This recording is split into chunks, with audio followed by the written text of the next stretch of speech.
તમામ ગુજરાતવાસીઓ જાણી લેજો, ભર શિયાળા દરમિયાન ગુજરાત ઉપર હવે એક નવું ને મોટું સંકટ ટોળાતું જોવા મળી રહ્યું છે. જી હા દર્શક મિત્રો, આંધી તુફાન વંટોળ અને ભેજયુક્ત પવનોની સાથે ગુજરાત ઉપર માવઠું તબાહી મચાવવા માટે આગળ વધી રહેલું જોવા મળી રહ્યું છે. હાલ અત્યારે ગુજરાતના સંપૂર્ણ ક્ષેત્રની અંદર ઓચિંતાના મોટા પલટાવ સાથે ભયંકર વાદળોના ઝુંડ ગુજરાત ઉપર મંડરાઈ રહેલા જોવા મળી રહ્યા છે. બંગાળની ખાડીના દરિયામાંથી આગળ વધતી સિસ્ટમો ગુજરાતના વિસ્તાર ઉપર પોતાની ભયંકર ઘાત દર્શાવી રહી છે. દક્ષિણીય ભારતના ક્ષેત્રની અંદર નવી હાઈ પ્રેશર સિસ્ટમનું નિર્માણ થતું જોવા મળી રહ્યું છે. આમ દરિયાની અંદર સક્રિય બની રહેલી નવી સિસ્ટમો અને હિન્દ મહાસાગરના ઊંડાણવાળા ક્ષેત્રની અંદર લાંબા સમયના વિરામ બાદ સક્રિય બની રહેલા મિની વાવાઝોડાની ભયંકર અસરોને લઈને વાતાવરણની અંદર મોટા પલટાવો જોવા મળવાના છે. તમે જોઈ શકો છો, દરિયાના ઊંડાણવાળા વિસ્તારની અંદર સક્રિય બનતી નવી વેસ્ટર્ન ડિસ્ટર્બન્સ દિવસે ને દિવસે મજબૂત બનીને ભયંકર સ્વરૂપ ધારણ કરતી જોવા મળી રહી છે. દરિયામાંથી આ સિસ્ટમ હવે પછી દિશાને મોટો વળાંક લઈને દક્ષિણીય ભારતના તટીય વિસ્તારોની અંદર આગળ વધતી હોય તેમ દરિયામાંથી આ સિસ્ટમ મોટા વળાંકની સાથે દિશાઓ બદલીને દક્ષિણીય ભારતના વિસ્તારોની અંદર ગતિઓ કરતી જોવા મળી રહી છે. જેમ જેમ સિસ્ટમ આગળ વધી રહી છે તેમ તેમ બંગાળની ખાડીને અરબી સમુદ્રના સંપૂર્ણ વિસ્તારોની અંદર હાઈ પ્રેશર અને લો પ્રેશરનું ભયંકર દબાણ વધતું હોય તેમ આ સંપૂર્ણ એરિયામાં સિસ્ટમનું તીવ્ર જોર વધી રહેલું જોવા મળી રહ્યું છે. વધી રહેલી સિસ્ટમની અસરો અને સિસ્ટમની ગતિવિધિઓને લઈને ગુજરાતના સંપૂર્ણ વિસ્તારોની અંદર પણ હવે પછી વાદળોના હળવા ઝુંડ ઘેરાવાની શરૂઆત જોવા મળી રહી છે. તે ઉપરાંત બંગાળની ખાડીના દરિયામાંથી આગળ વધતા કમોસમી વરસાદ અને માવઠાના સ્ટ્રફ લાઇનના ઘેરાવા અત્યારે ગુજરાતના વિસ્તાર ઉપર ઘેરાઈને પોતાની અસરો દર્શાવી રહ્યા છે. જોકે હવે પછી ઉત્તરીય ભારતના તમામ વિસ્તારોમાં હાલ વરસી રહેલી ભયંકર બરફ વર્ષાની અસરો અને ઉત્તર ભારતના વિસ્તારમાંથી ફૂંકાતા ઠંડા ભેજયુક્ત અને તોફાની પવનો ગુજરાતના વિસ્તારોની અંદર ભયંકર ઠંડીઓ દર્શાવી રહેલા જોવા મળી રહ્યા છે. આમ હવે પડી રહેલી ભયંકર ઠંડી આ વચ્ચે ફરી એકવાર નવું માવઠું અને બંગાળની ખાડીના ક્ષેત્રથી હિન્દ મહાસાગરના ઊંડાણવાળા વિસ્તારોની અંદર હાલ સક્રિય બની રહેલા નવા વાવાઝોડાઓની અસરને લઈને અનેક વિસ્તારોમાં મોટા પલટાવ જોવા મળવાના છે. જેમાં ખાસ કરીને ગુજરાતની અંદર હવે પછી વાદળ છવાયું વાતાવરણ સક્રિય બનતું જોવા મળી શકે છે. જેમાં કચ્છનો વિસ્તાર, ઉત્તરીય ગુજરાતના ક્ષેત્ર, મધ્ય ગુજરાત, દક્ષિણ ગુજરાત અને સૌરાષ્ટ્રના દરિયાઈ કાંઠાના વિસ્તારોની અંદર હાડ થીજવતી ઠંડીની સાથે વાદળ છવાયું વાતાવરણ સક્રિય બનવાની નવી આગાહીઓ કરવામાં આવી છે. જેમાં સૌરાષ્ટ્રના વિસ્તારોની જો આપણે માહિતી મેળવીએ તો સૌરાષ્ટ્રના દરિયાઈ કાંઠાના વિસ્તારોની અંદર અત્યારે હવામાન બદલાતું જોવા મળી રહ્યું છે. જેમાં ભાવનગર, અલંગ, બોટાદ, જસદણ, અમરેલી, જૂનાગઢ, ગોંડલ અને રાજકોટના ક્ષેત્રની અંદર ઓચિંતાનો હવામાનની અંદર પલટાવ આવી રહ્યો છે. મહુવા, ઉના, વેરાવળ, પોરબંદરના ક્ષેત્રથી લઈને અત્યારે ખાસ કરીને દેવભૂમિ, દ્વારકા, સલાયા, જામનગરના ક્ષેત્રની અંદર મોરબી અને સુરેન્દ્રનગરના વિસ્તારોની અંદર પણ ઓચિંતાના પલટાવ આવતા હોય તેમ સૌરાષ્ટ્રના આ સંપૂર્ણ વિસ્તારોની અંદર મોટા પલટાવોને લઈને અત્યારે ફરી એકવાર કમોસમી વરસાદનું મોટું સંકટ સૌરાષ્ટ્ર ઉપર ટોળાઈ રહ્યું છે. તેની સાથે સાથે ઉત્તરીય ભારતના ઠંડા અને ભેજયુક્ત પવનો, ઓમાનના વિસ્તારોમાંથી આગળ વધતી સિસ્ટમો હવે કચ્છના વિસ્તારની અંદર પોતાનો ભયંકર ઘેરાવો દર્શાવતી હોય તેમ કચ્છ ઉપર પણ ભયંકર જોર વધી રહ્યું છે. જેની અસરને લઈને રાપર, ગાંધીધામનો ક્ષેત્ર, ખાવડ, બાડેલી, માંડવી, નળિયા અને લખપતના આમ કચ્છના તમામ ક્ષેત્રની અંદર હવે પછી ઓચિંતાનો મોટો પલટાવ કચ્છ ઉપર આવી રહેલો જોવા મળી રહ્યો છે. જોકે ઉત્તરીય ગુજરાતના વિસ્તારોમાં હળવા વાદળોના ઝુંડ મંડરાઈ રહ્યા હોય તેમ થરાદ, પાલનપુર, ખેડબ્રહ્મા, હિંમતનગર, મહેસાણા, રાધનપુરના વિસ્તારની અંદર વાદળ છવાયું વાતાવરણ જોવા મળી રહ્યું છે. આમ હવે બનાસકાંઠા, સાબરકાંઠા, અરવલ્લી, પાટણ, મહેસાણા અને ગાંધીનગરના વિસ્તારની અંદર ભર શિયાળા દરમિયાન વાદળ છવાયું વાતાવરણ સક્રિય બનતું હોય તેવો માહોલ જોવા મળવાનો છે.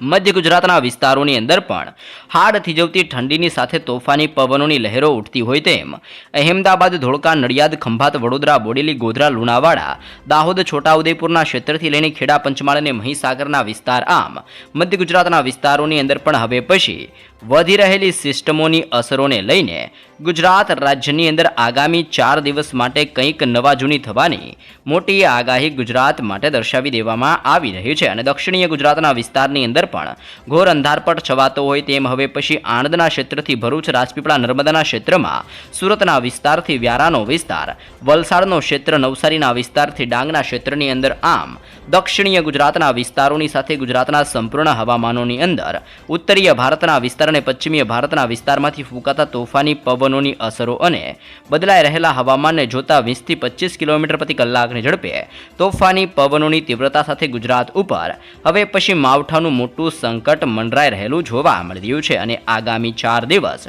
ગુજરાત માટે અતિ ભયંકર સાબિત થતા જોવા મળી શકે છે.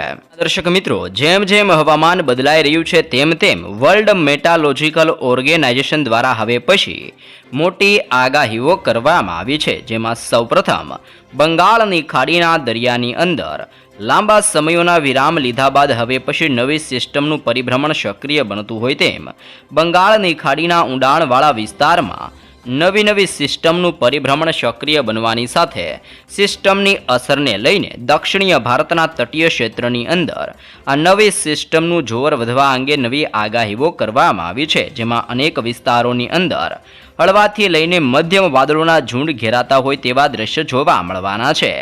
તામિલનાડુના ક્ષેત્રથી કેરળના વિસ્તારની અંદર, પોંડુચેરીના ક્ષેત્રથી લઈને અંદમાન નિકોબારના દરિયાઈ કાંઠાના વિસ્તારોની અંદર પણ સક્રિય બની રહેલી આ સિસ્ટમની હવે પછી હળવી અસરો સક્રિય બનતી જોવા મળવાની છે. જોકે અરબી સમુદ્રના સંપૂર્ણ વિસ્તારોમાં લાંબા સમયના વિરામ બાદ હવે પછી તોફાન વધતું જોવા મળવાનું છે, જેમાં અપર એર સાયક્લોનિક સર્ક્યુલેશનવાળી સિસ્ટમ સક્રિય બનવાની સાથે અરબી સમુદ્રના તટીય વિસ્તારોમાં, જેમાં 0.9 કિલોમીટરના ક્ષેત્રથી 1.5 કિલોમીટરના વિસ્તારની અંદર હવે પછી અપર એર સાયક્લોનિક સર્ક્યુલેશનનું મજબૂત દબાણ બનાવતું હોય તેમ અરબી સમુદ્રના ઊંડાણવાળા વિસ્તારની અંદર આ નવી સિસ્ટમનું ભયંકર જોર વધતું હોય તેમ સિસ્ટમનો મજબૂત ઘેરાવો હવે અરબી સમુદ્ર ઉપર રચાતો જોવા મળવાનો છે. સક્રિય બની રહેલી આ સિસ્ટમને લઈને અરબી સમુદ્રના સંપૂર્ણ ક્ષેત્રથી લઈને અરબી સમુદ્રના દરિયાઈ કાંઠાના સંપૂર્ણ વિસ્તારોની અંદર ધીમી ગતિએ હવે પછી આ સિસ્ટમો આગળ વધતી હોય તેવી હલચલો જોવા મળવાની છે, જેમાં દક્ષિણીય ભારતનો વિસ્તાર, બેંગલવીના વિસ્તારથી મુંબઈ અને ગુજરાતના દરિયાઈ કાંઠાના ક્ષેત્રની અંદર પણ હવે પછી આગામી 24 કલાકની અંદર ઓચિંતાના પલટાવ જોવા મળવાના છે. ગુજરાત રાજ્યની અંદર ઘોર અંધકારની વચ્ચે લાંબા સમયોના વિરામ બાદ હવે પછી વાદળોના હળવા ઝુંડ ઘેરાવાની નવી આગાહી ગુજરાત માટે દર્શાવવામાં આવી છે. ગુજરાતવાસીઓ જાણી લેજો, આગામી 4 દિવસ ગુજરાત રાજ્યમાં વરસાદ ભૂક્કા કાઢવાનો છે. હવામાન નિષ્ણાંત અંબાલાલ પટેલની ગુજરાત રાજ્યની અંદર ફરી એકવાર ભર શિયાળા દરમિયાન કમોસમી વરસાદ વરસવા અંગે નવી આગાહી કરવામાં આવી રહી છે. જી હા દર્શક મિત્રો, ઉત્તરાયણના પર્વ પૂર્ણ થયા બાદ હવે ગુજરાતની અંદર હવામાનની અંદર ફરી એકવાર મોટો પલટાવ આવી રહ્યો છે. જાણીતા હવામાન નિષ્ણાંત અંબાલાલ પટેલ દ્વારા ધરતીપુત્રો માટે એક ચિંતાજનક આગાહી કરવામાં આવી છે, જેમાં અંબાલાલ પટેલ દ્વારા જણાવવામાં આવ્યું છે કે રાજ્ય ઉપર ફરી એકવાર કમોસમી વરસાદ એટલે કે માવઠાનું અત્યારે મોટું સંકટ ટોળાઈ રહ્યું છે. તમે લાઈવ પણ જોઈ શકો છો, દક્ષિણીય ભારતના વિસ્તારમાં ભયંકર કડાકા ભડાકા થઈ રહ્યા છે. દરિયાઈ કાંઠાના અનેક વિસ્તારોમાં તોફાની પવનોની લહેરો ઉઠી રહી છે અને અનેક વિસ્તારોમાં વૃક્ષો ધરાશય થતા જોવા મળી રહ્યા છે. તે ઉપરાંત દક્ષિણીય ભારતના વિસ્તારની અંદર અત્યારે હળવો વરસાદ વરસી રહ્યો છે. આમ ભર શિયાળા દરમિયાન કમોસમી વરસાદનું મોટું સંકટ ટોળાઈ રહ્યું છે. આગાહી સપ્તાહની અંદર રાજ્યની અંદર વિવિધ વિસ્તારોની અંદર વાતાવરણ હવે બદલાતું જોવા મળવાનું છે. સાથે સાથે અનેક વિસ્તારોમાં વરસાદીય ઝાપટાઓ પડી શકવા અંગે પણ મોટી શક્યતાઓ જાહેર કરવામાં આવી રહી છે. તો ખાસ જાણી લેજો, હવે પછી કઈ તારીખોની અંદર વરસાદને લઈને શું નવી શક્યતાઓ જાહેર કરવામાં આવી છે. અંબાલાલ પટેલના જણાવ્યા મુજબ આગામી 22 જાન્યુઆરીથી લઈને 24 જાન્યુઆરી દરમિયાન રાજ્યના હવામાનોની અંદર મોટા પલટાવ જોવા મળવાના છે. જી હા દર્શક મિત્રો, આ પાછળનું મુખ્ય કારણ અત્યારે સક્રિય બનતી એક નવી પશ્ચિમીય વિક્ષેપની અસરો છે. જી હા દર્શક મિત્રો, નવી પશ્ચિમીય વિક્ષેપો સક્રિય થવાને લઈને વાતાવરણની અંદર મોટા બદલાવ આવી રહ્યા છે. 22 જાન્યુઆરી પછી વેસ્ટર્ન ડિસ્ટર્બન્સ ગુજરાત તરફ આગળ વધતી જોવા મળવાની છે, જેની અસરોને લઈને સાયક્લોનિક સર્ક્યુલેશન અને લો પ્રેશર સિસ્ટમ હવે પછી મજબૂત બનતી જોવા મળવાની છે. દરિયાની અંદર તોફાની પવનોની તીવ્રતા સાથે નવી સિસ્ટમનું દબાણ વધી રહ્યું છે. દરિયો બેકાબૂ બનતો હોય તેમ દરિયામાં મોટા મોજા ઉછળી રહેલા જોવા મળી રહ્યા છે. સાથે સક્રિય બનતી આ વેસ્ટર્ન ડિસ્ટર્બન્સની અસરને લઈને કયા વિસ્તારોની અંદર હવે પછી સિસ્ટમની અસર જોવા મળશે તેની વિગતો મેળવીએ તો આગાહી મુજબ આ સિસ્ટમની સૌથી વધારે અસર હવે કચ્છના ક્ષેત્રને સૌરાષ્ટ્રના પંથક ઉપર જોવા મળવાની છે, જ્યાં કમોસમી વરસાદ વરસવાની સાથે ઉત્તરીય ગુજરાતના વિસ્તારોની અંદર પણ પ્રબળ વરસાદીય માહોલ સક્રિય બનવા અંગે નવી આગાહીઓ કરવામાં આવી છે. જો કે મધ્ય ગુજરાતના અનેક વિસ્તારોની અંદર હવે પછી હવામાન બદલાતું હોય તેમ અહેમદાબાદ અને ગાંધીનગરના વાતાવરણની અંદર પલટો આવવાની સાથે વાદળ છવાયું વાતાવરણ સક્રિય બનવાની આગાહી કરવામાં આવી છે. દક્ષિણ ગુજરાતના વિસ્તારોની અંદર પણ હવામાનની અંદર હવે પછી મોટા પલટાઓ આવવાને લઈને ખાસ પૂર્વાનુમાન જાહેર કરવામાં આવ્યું છે. ખેડૂત અને રવિ પાક ઉપર આ નવી સિસ્ટમનું સંકટ અને ખતરો ટોળાઈ રહ્યો છે. શિયાળુ પાક તૈયાર થવાના આરે છે, ત્યારે માવઠાની આગાહીથી ખેડૂતોની અંદર ચિંતા વધી ગઈ છે. હવામાન નિષ્ણાંત અંબાલાલ પટેલ દ્વારા ચેતવણી આપવામાં આવી છે કે કમોસમી વરસાદના કારણે જીરું, ઘઉં અને રાયડા જેવા પાક ઉપર હવે પછી આ સિસ્ટમની વિપરીત અસરો જોવા મળવાની છે, જેની અસરને લઈને પાકને પણ મોટા પાયે નુકસાન થવાની ભીતિ અત્યારે ખેડૂતોને સતાવી રહી છે.